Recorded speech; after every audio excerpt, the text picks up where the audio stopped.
and welcome to the Modern CFO Podcast. I'm your host, Andrew Seski, and we have an incredible guest today. Rob Masson of Hypertherm. He's a CFO, has been since August of 2018, and we're going to talk about a whole myriad of different stories, starting probably with the fact that Rob spent 9 years in the Navy after attending the Naval Academy, and has risen through the ranks of finance and served as CFO at both Raytheon and Hypertherm. Rob, thanks so much for being here. Thank you, Andrew. Appreciate it. It's good to be here. I'd love to kind of start with a little bit of background about Hypertherm, a little bit about how the last year through COVID has been, what you think 2021 looks like, and maybe then we can start backtracking through all of the stories that you have in terms of really forging the way forward for what the modern CFO looks like. Hey, sure. Yeah, I think 2020 was a pretty remarkable year.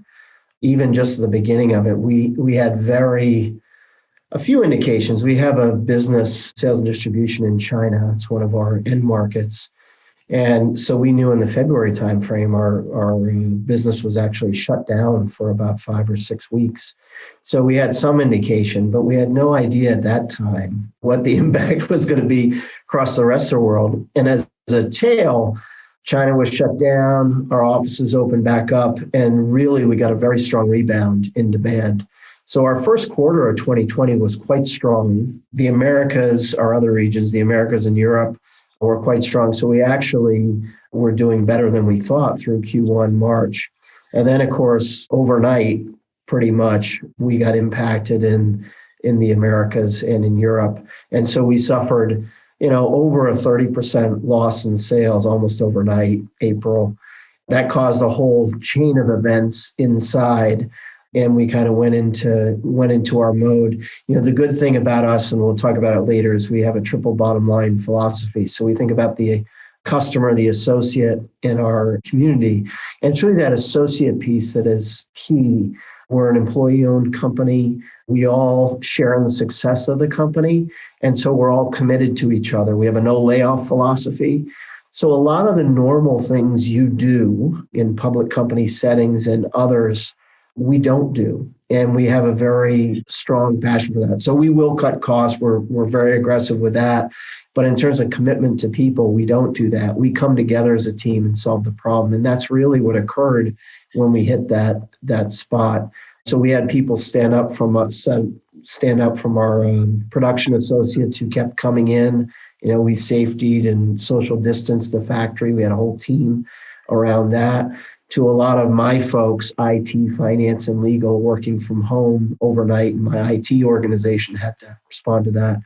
So it was quite a dramatic response from us internally to reset for the new norm. And then there were a lot of things on the capital structure side that we thought about with the Treasury group and working with our banks just to make sure we were secure from a cash flow and keeping that going. So it was a pretty amazing experience. And then in June, we started to see our business really come back.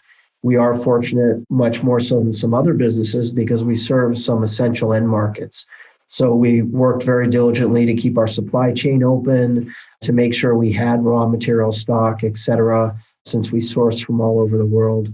So it was really a team effort involved, an exciting experience to be part of a team like Hypertherm and really respond and step up in a time of crisis. And I just completed, we do what's called a profit sharing discussion that happened in December. It's part of our ownership and all the rest. The Couches, who are our founders, Dick Couch believed in sharing, even when he was the sole owner, he believed in sharing the results of the company with the associates. And so we have a very favorable profit sharing program. Of course, this year we were very suspect whether we could do it. But every year since he started in the 70s, started profit sharing in the 70s, we've continued to do it. And this year, actually, we really surprised the organization because our business came back quite strong. And we really stepped forward and shared a lot of that profit back with our associates. So during that discussion, the lead up, it's a big reveal. I kind of told the story and used the analogy of a roller coaster, which is really what we felt like we were in. So that was a lot of fun, but happy to be in 2021. We've learned a lot. That's the thing when you go through crisis, you live through it. You gain new muscles. So I feel very confident. Hopefully we never have to face it again as a company, but we're now prepared more than we were prior. And I think we do even better the next time just because of the response and teamwork of the company. I can't emphasize enough how difficult yet rewarding it can be to engage an entire firm like that, especially driving a culture of ownership. Makes these really challenging times feel as though there's a unified effort. Just for listeners who don't know, Hypertherm was founded just 50 years ago out of a small garage, and they're industry leaders in industrial cutting. So just a little bit more context there. That's an incredible story to have driving into what hopefully will be a return to normality in 2021. Did that driving culture actually, do you think that drove a lot of the ability to maintain intact and have a kind of a solidarity and vision moving forward or moving through that year? I know it's great to talk about in a cultural and mission oriented way, but do you think that it drove more practically that kind of cohesive nature of your team? I do, because I think, a key component of this is that there's a trust in the company with the associates. There's an understanding that we have this no layoff philosophy so that we don't just try and manage the long term, not the short term. And there's a co-commitment there, which I think is unique. What that does is it gives people security in the fact that, hey, we're in this together. The company has to be successful. They are now all shareholders, so they directly benefit in their retirement and everything else from our successes. So just kind of taking that anxiety, there was a lot of anxiety around COVID personally for people and all the rest. One of the ones we were able to take off the table was not, obviously there was anxiety for all of us about the business environment, but there wasn't this unknown of, are they going to do a huge, massive layoff, et cetera. So we're able to focus people on the problem. And just a quick vignette on that, during this period, we certainly, from a finance perspective, cash is king. It is what drives your company and keeps it liquid and allows you to keep operating. Our teams came together, the AR team, our credit team, our sales team, and we really proactively reach out to our customers, our partners that we do business through, because we have different channel partners.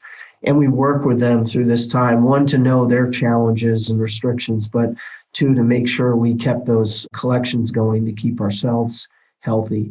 And through that period, we were able to be quite vibrant. We had a couple issues. We were able to kind of isolate those, work with those folks. But overall, we stayed within our target metrics and actually outperformed, which really gave me a lot of confidence and gave us more flexibility. So we had taken as many companies did, we took a safety draw on our revolver to make sure we had liquidity. I never had to tap it because of the operating part of the business and the way we came together. And everyone was engaged. When someone had to make a call at the rate level, they did so. So it was a very good, solid teamwork event that I was just really pleased with. And I think it's all part of that ownership culture. We're all in it together. Whatever you got to do, you pull for the team. So very positive from that perspective. Yeah, that's incredible. It's always interesting when push comes to shove how engagement and effective communication can assuage so many anxieties. As you mentioned, there were so many things running through all of our minds towards the beginning, and the biggest driver was uncertainty. You saw it in the marketplaces, you saw it in business, and when it comes into your home, then that's one of the harder ones to deal with, especially as we were all locked down. So, I mean, throughout your career, I'm sure you've been in these sort of pivotal moments where leadership is so key, and having, again, solidarity and vision moving forward, and really getting buy-in from a group to engage in going into a single direction to get out of a sticky situation.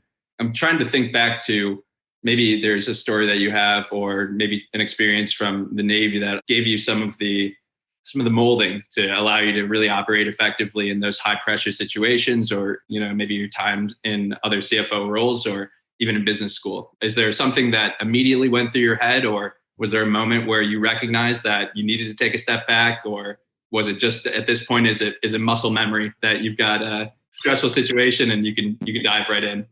there are a ton of experiences in my background. I would say even my very first moments at the Naval Academy shaped that. You're put under immediate stress and pressure.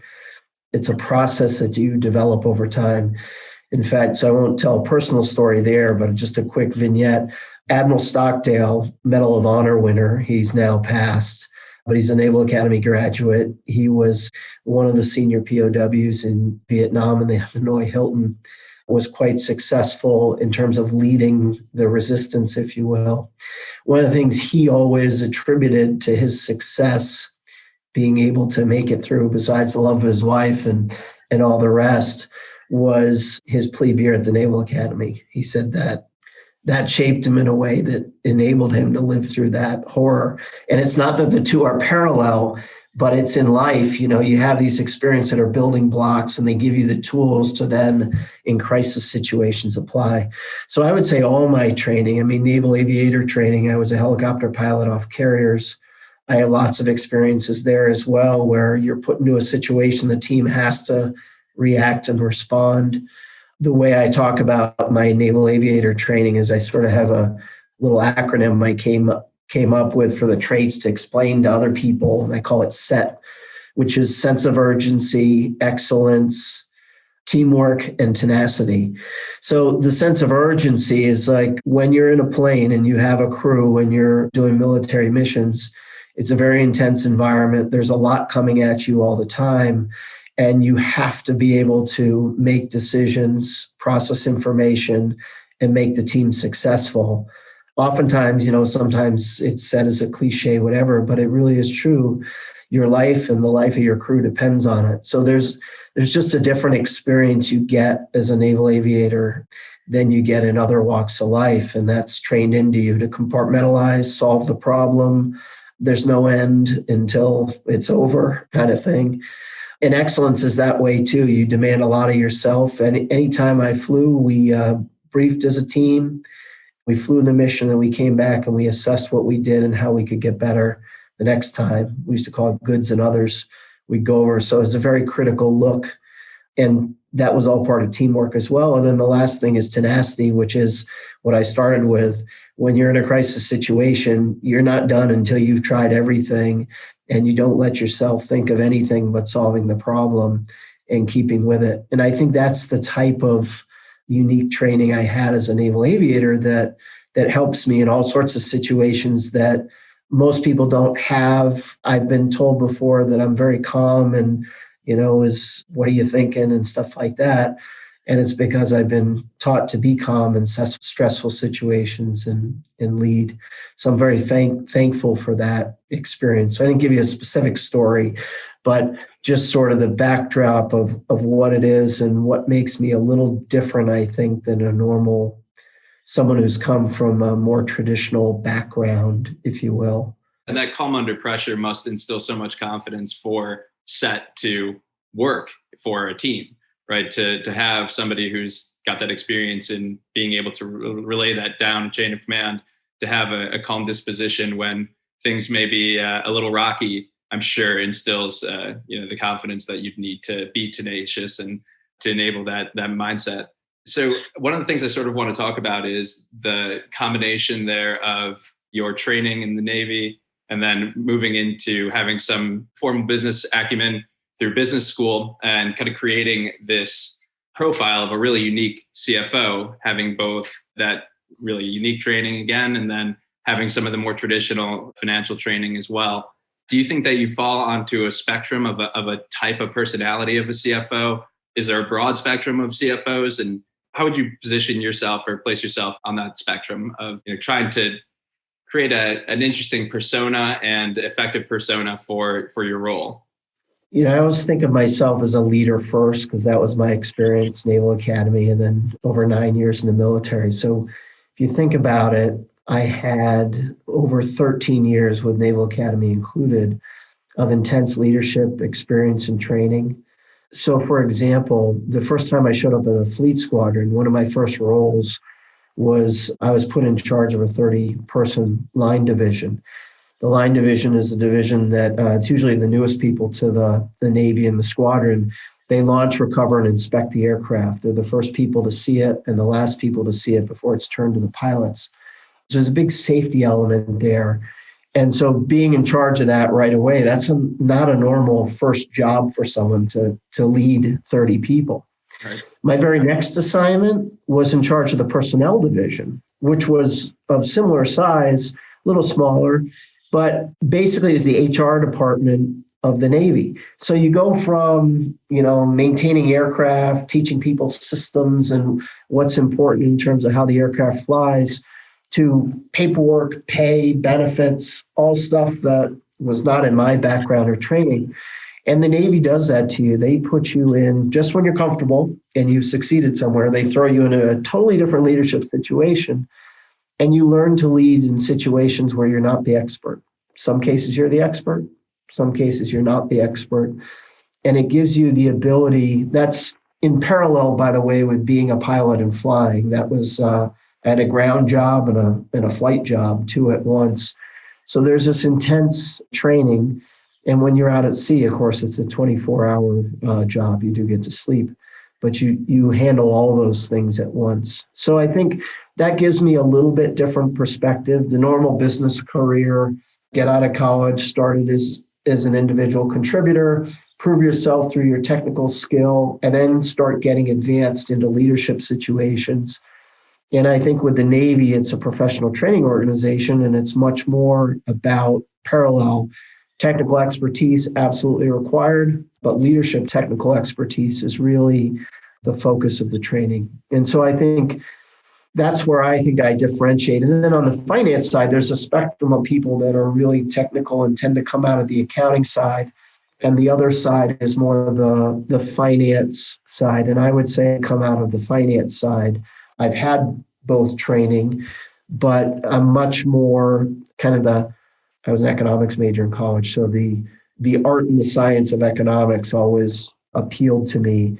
And I think it's more that side of operational finance and what does finance tell you about the operations of the business. So I'm much more of an operating CFO, if you will.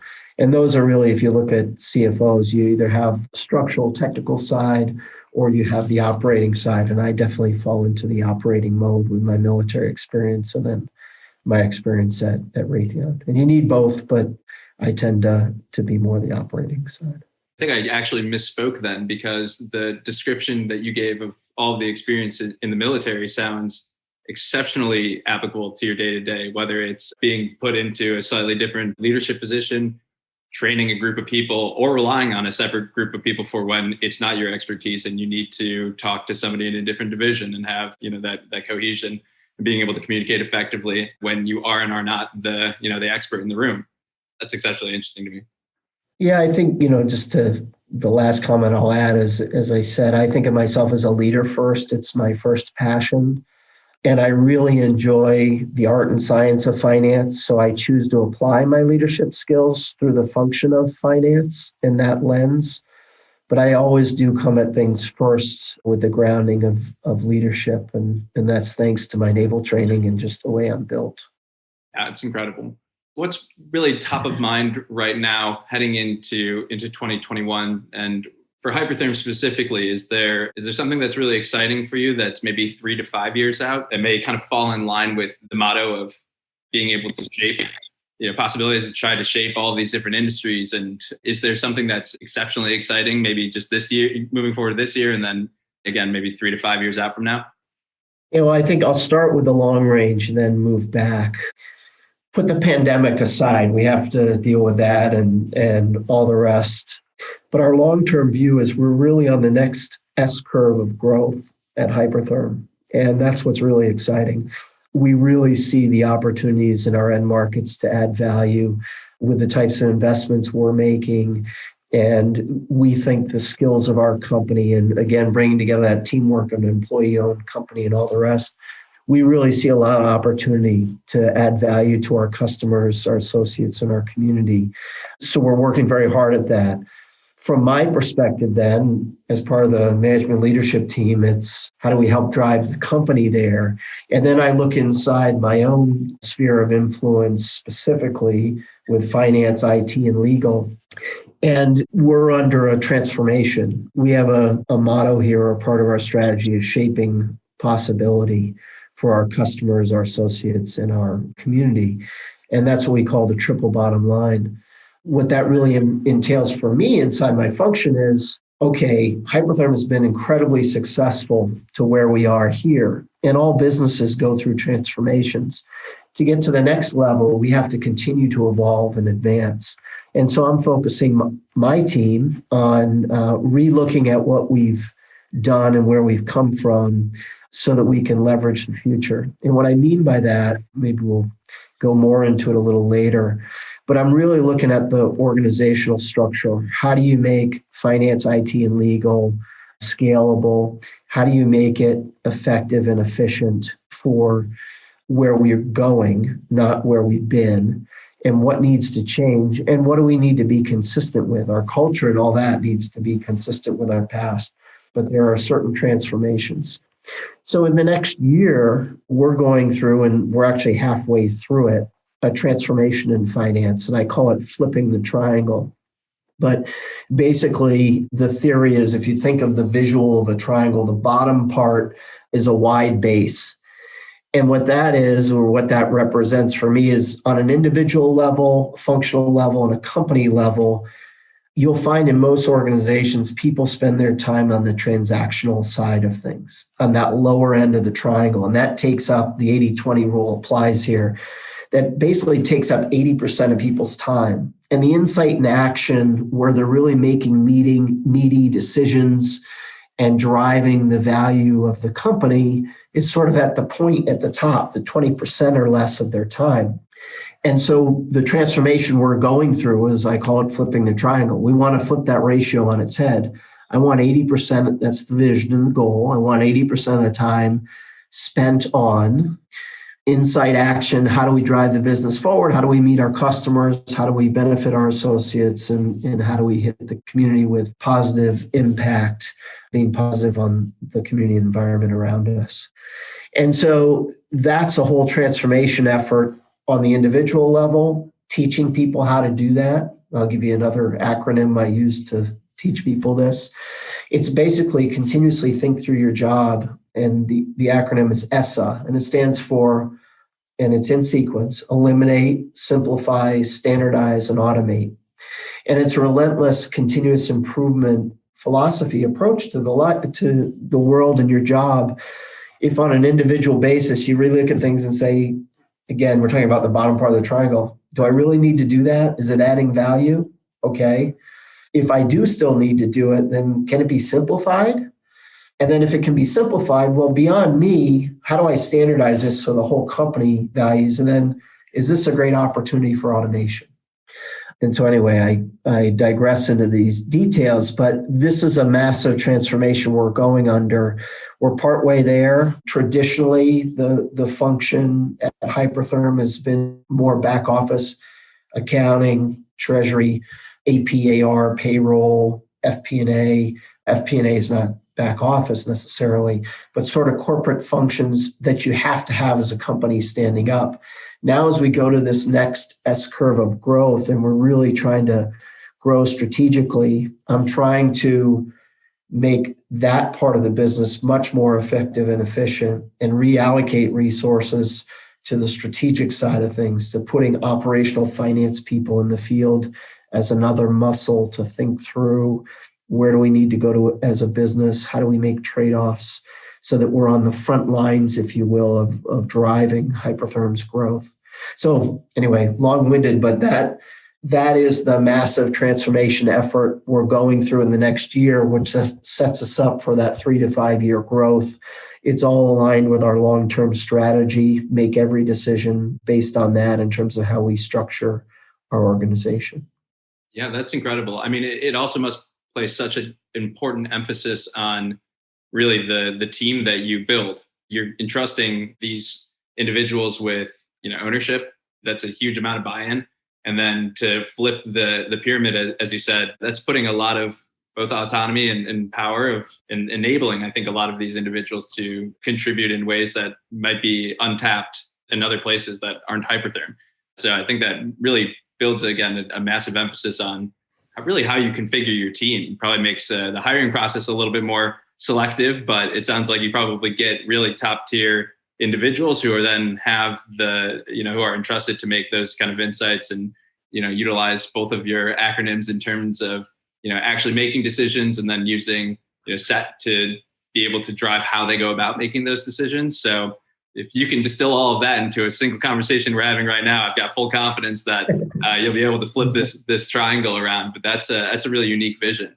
Thanks for explaining that. That's very cool. That's underpinned by my experience. I can tell you a Navy story here as a pilot, early aircraft commander, where all this comes in. There's multiple lessons from this one. I'll tell you quickly, the flight deck of a Navy aircraft carrier it's the most dangerous place on earth to work. I think dangerous jobs, that was the one that they, Micro, et cetera, highlighted. Anyway, it's a very intense environment as well. Well, as a helicopter pilot, the helicopter is the first one to take off and the last one to land. What that means is we're keeping the rest of the naval aviators from getting off the deck of the carrier.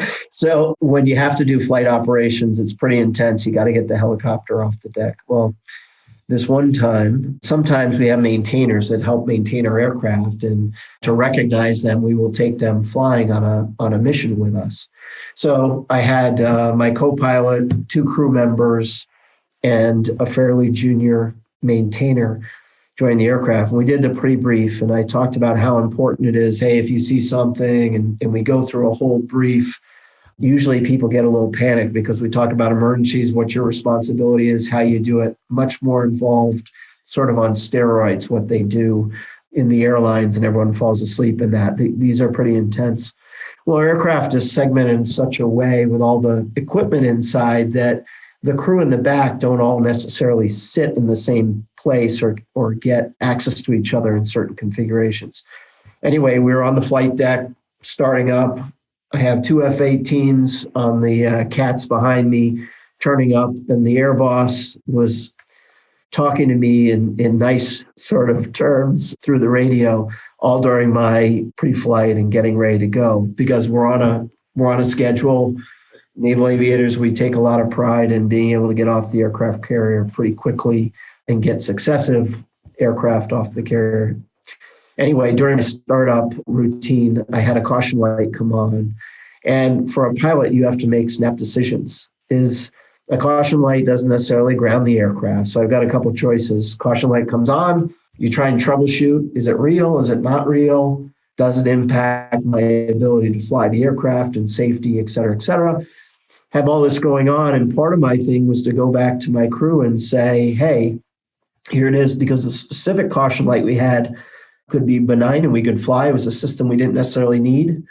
But there is, because the systems and all the rest, there is, if this is a catastrophic failure of that system, which the light's the same either way, could actually impact the transmission.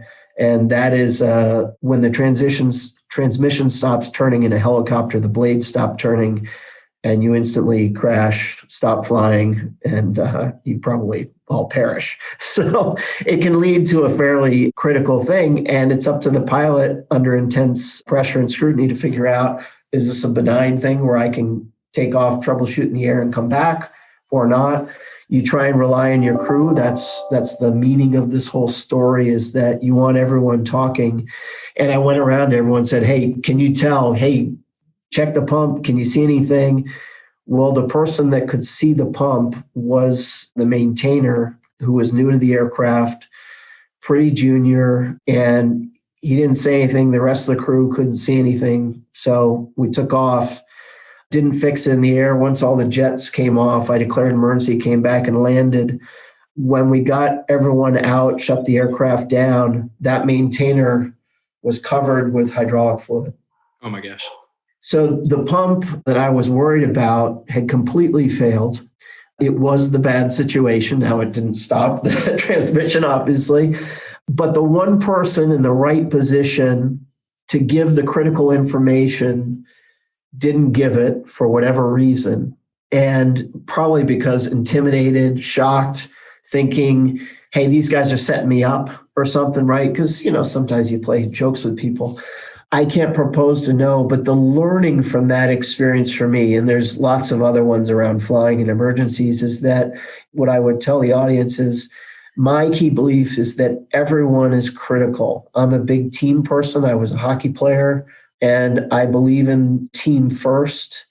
And so my job as leader and aircraft commander in that situation, and my job as CFO now, is to make sure I'm getting input from everybody at the right time, at the right spot, to empower them to make the decisions. The people in the right position to make the decision, who have the right information, I want to make sure they're able to do that.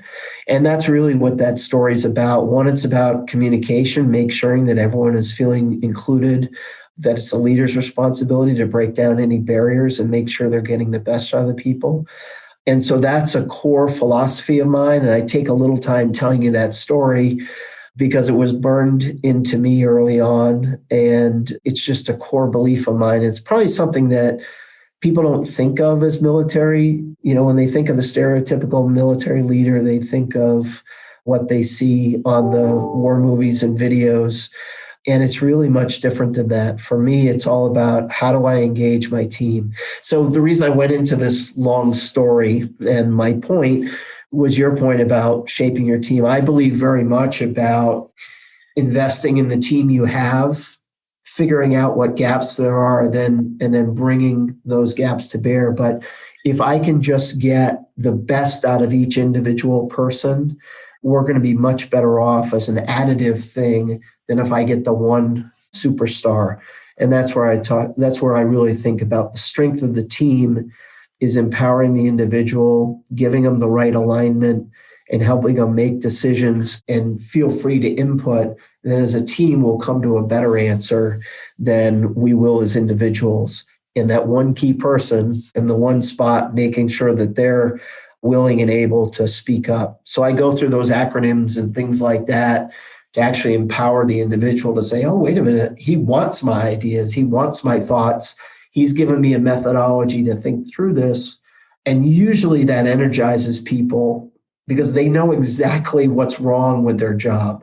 They know exactly why it's so dumb. I had this example in Raytheon. Every Monday morning, I have to come in and I have to download data to 5 different spreadsheets because I'm making it up, right? Because I overdo Excel. And then I've got to put all that and then I have to manipulate all that data. And a day and a half later, so, Tuesday afternoon, I can finally look at what that data is telling me. Well, that's all about ESSA, right? And only that person knows that. I don't have that perspective because I'm not doing that job every day and my leadership team doesn't. It's only that person that knows how painful that transactional task is that can fix the problem. And I want all my team to know that I desperately want to fix those problems for you. That's my job as your leader. But you have to tell me what those things are because I'm not all knowing. I can't know what that is. Anyway, long story, but that's how I think about leadership and engaging my team and getting them involved. We could have this conversation for hours, but what incredible insights. Thanks so much for sharing the personal stories and all of the acronyms. And I just can't think of a higher note that we could possibly end on, but I can't thank you enough for joining the Modern CFO podcast. And just thank you so much for all of your time and sharing these great insights. I know that it'll be massively valuable to all of the listeners, and we look forward to circling back soon and checking back in with you and the Hypertherm team and later in this year to come. But just thank you so much again for all of your time. Great. Thank you, Andrew. It's great to talk to you. Likewise.